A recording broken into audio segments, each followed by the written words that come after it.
All right, folks, welcome. This is a snippet bonus episode of Cannonball Run. This is just a little rant that I have about today's Michigan game.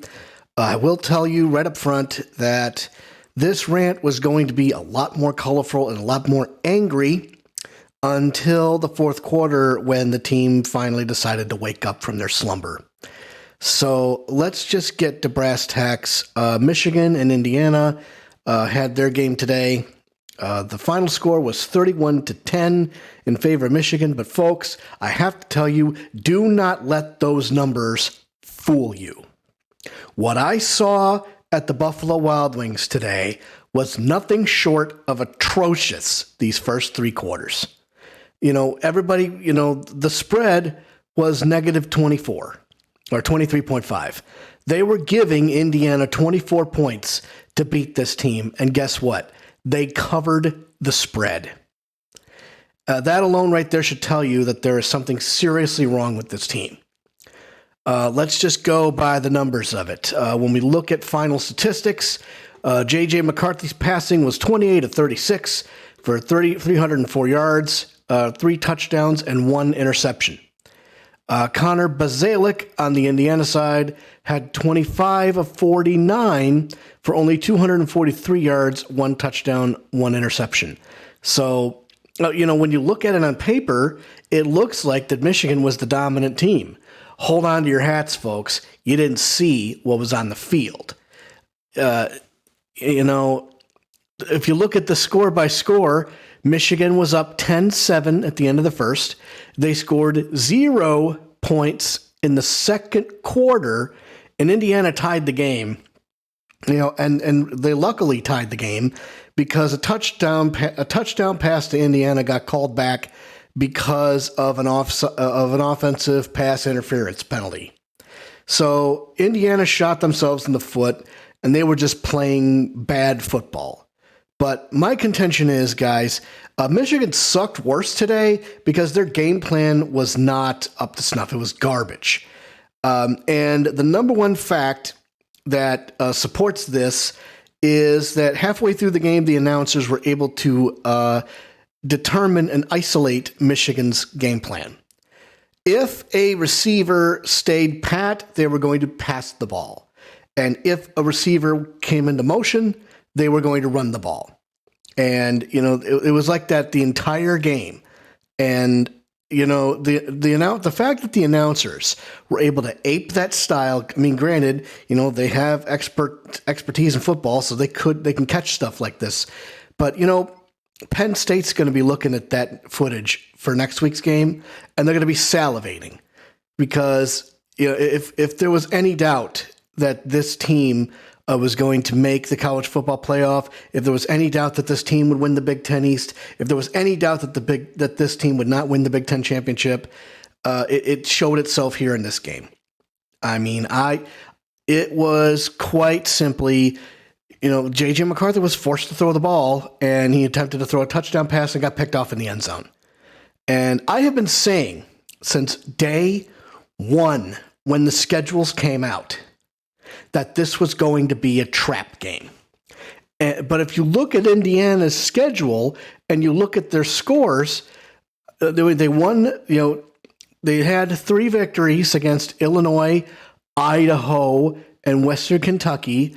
They lost to Cincinnati. They lost to Nebraska. They're a 3-2 team. And 1-1 in the conference. They beat Illinois. They lost to Nebraska.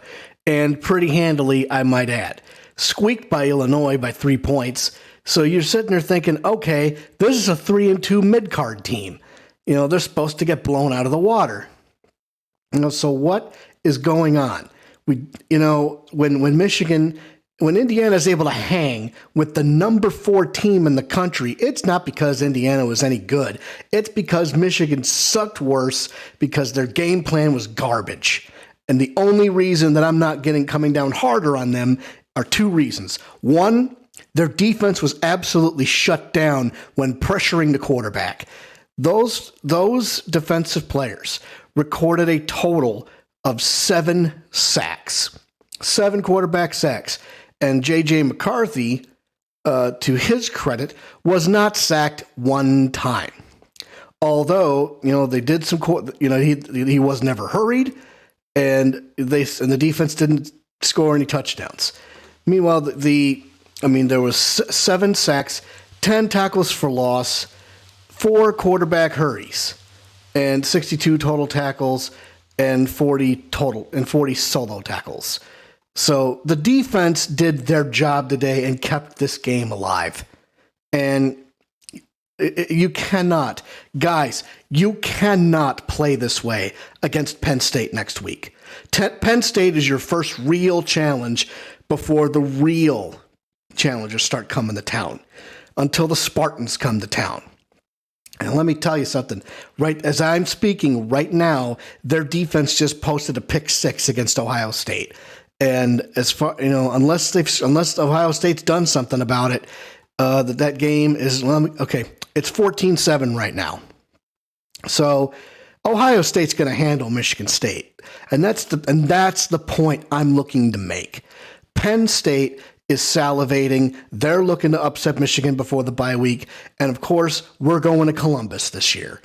And Michigan State's going to be visiting the Big House, and I don't care about statistics. I don't care about Mel Tucker's horrible coaching decisions. When we get to Michigan State, when we get to the Paul Bunyan Trophy, all statistics, all analysis goes out the window.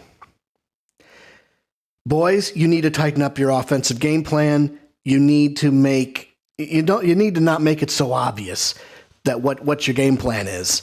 That the announcers can call it off. And the referees sucked, but, they were not a factor in this game.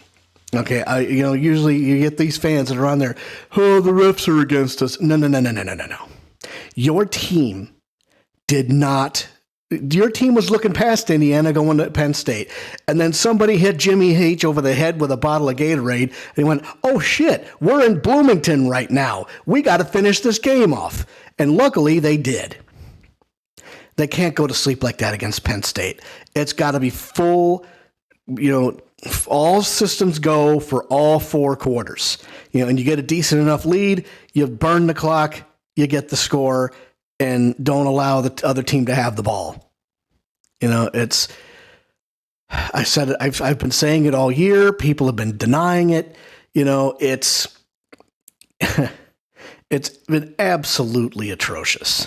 So, Penn State is going to be sitting in that film room talking like this. Oh yeah, get a look at that predictability. We're gonna toss your guys a salad. That's right. Yeah, I said that. Don't get all up in my business. We're tossing that salad in the Big House next week. Oh, I'm chomping at the bit, y'all. Funny stuff like that. Unbelievable. And, Jim Harbaugh better talk to his teammates about what happened in those first 3 quarters, because I got to tell you something. They need to play wake-up football, or they're going to piss away the Big Ten championship. They're going to piss away the Big East. They're going to piss away their chance of going to the national championship, the college football playoff. And we already know that they're going to have a tough time in Columbus, but they might actually get destroyed because, oh boy. So yet another stressful day watching the college football games today. But man, I'll tell you what, Michigan pulled it off, but it wasn't as the blowout experience we were looking for, and Indiana covered the spread. So that's all I have for right now. And like I said, this rant could have been a lot rougher, a lot tougher, but, our boys pulled it out in the end, and the defense really needs to get their credit. Somebody needs to buy those guys beers when they get back to Ann Arbor. So I'm the Cannonball Alex Steele, and until next time, have a good one.